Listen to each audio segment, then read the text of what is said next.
Assalamualaikum warahmatullahi wabarakatuh. Saya dari kelompok 4 ingin mempresentasikan permodelan sistem dengan judul pengendalian dan perawatan solusi. Nama saya Andrianoga Pangestu dan teman saya Mahfud Fajar Ramadan.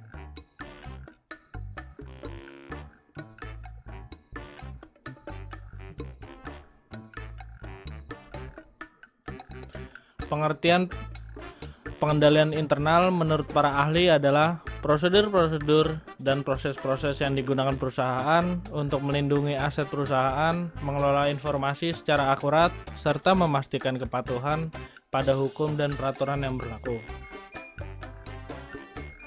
Prinsip pengendalian internal seperti itu sangat penting karena dapat mencegah kecurangan dan pembuatan laporan keuangan yang menyesatkan. Selain itu, pengendalian internal yang efektif dapat membantu perusahaan mengarahkan kegiatan operasional perusahaan dan mencegah pencurian serta penyalahgunaan lainnya.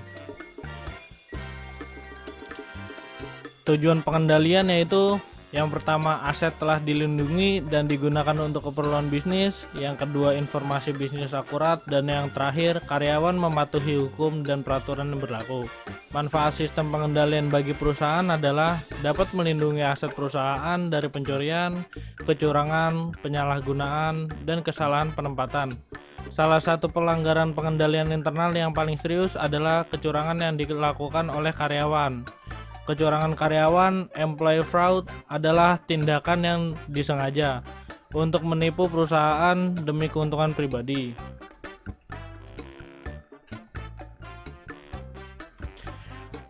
Ya, kita sekarang masuk ke studi kasus implementasi pengendalian internal pada pencegahan dan pendeteksian fraud rumah sakit.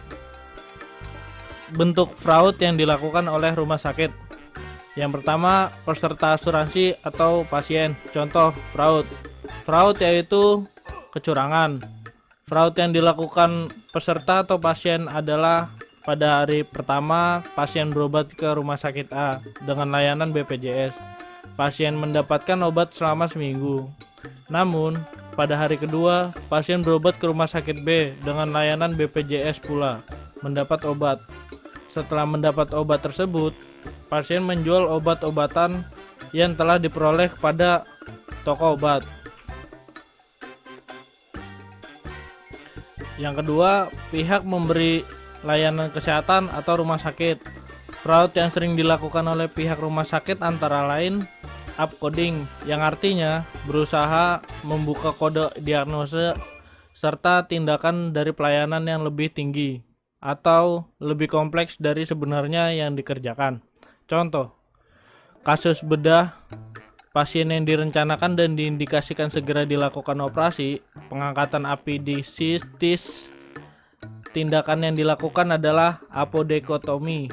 Agar biaya klaim menjadi lebih tinggi, maka dokter menambah operasi lisis adesi yang sebenarnya tidak ada perlengketan, dan ini ditulis pada resume medis pasien yang sebenarnya atau fakta yang dilakukan operasi. No medical value artinya melakukan suatu layanan kesehatan yang tidak memberikan manfaat untuk pemeriksaan dan penata laksaan pasien. Unnecessary treatment artinya melakukan suatu pengobatan atau pemberian layanan kesehatan yang tidak dibutuhkan dan tidak diperlukan oleh pasien. Metode penelitian. Penelitian ini menggunakan metode kualitatif dengan pendekatan deskriptif. Menurut Mulung 2007, definisi metode kualitatif adalah prosedur penelitian yang menghasilkan data deskriptif berupa kata tertulis atau lisan dari orang dan pelaku yang dapat diamati. Salah satu karakteristik dari penelitian kualitatif adalah deskriptif. Teknik analisa data penulisan penelitian yang digunakan adalah deskriptif kualitatif. Digunakan metode deskriptif kualitatif dikarenakan bertujuan untuk memperoleh gambaran dari kondisi real permasalahan serta bagaimana metode penerapan solusi.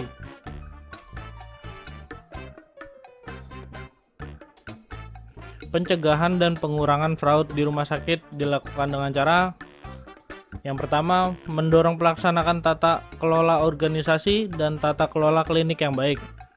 Yang kedua, meningkatkan kemampuan dokter dan petugas lain yang berkaitan dengan klaim.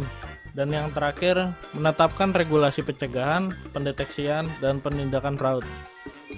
Mengadakan sosialisasi dan pelatihan upaya pencegahan, pendeteksian, dan penindakan fraud.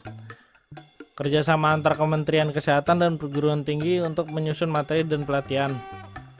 B. Pembentukan tim anti fraud di rumah sakit. Pelaksanaan program pencegahan berupa pendidikan anti fraud untuk staf rumah sakit. Selanjutnya, pelaksanaan program deteksi dan investigasi internal untuk terjadinya fraud, monitoring dan evaluasi ketepatan klaim. Dan yang ketiga, pelaksanaan program tindakan, pelaporan dan pengembalian dana. Dan yang terakhir, pelaksanaan program penelitian seperti menggunakan data klaim rumah sakit untuk penelitian tentang fraud. Dalam kesimpulan ini, penelitian ini dapat ditarik kesimpulan bahwa dalam pencegahannya harus dilakukan pengendalian internal yang sangat berpengaruh terhadap pencegahan fraud dalam lingkungan rumah sakit.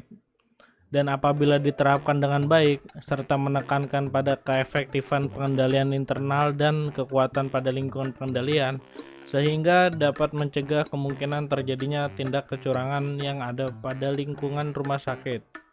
Bagaimana cara mengatasi fraud adalah tugas bersama dari suatu organisasi pemerintahan dan sistem pengawasan internalnya. Pengenalan akan adanya kecurangan dan dampaknya menjadi hal yang sangat penting untuk diketahui oleh seluruh staf pegawai hingga manajemen puncak. Serta kesadaran untuk melakukan tindakan anti fraud dapat diawali dengan memberikan pengertian yang lebih tentang kerugian serta dampak fraud. Sekian presentasi dari kami. Wassalamualaikum warahmatullahi wabarakatuh.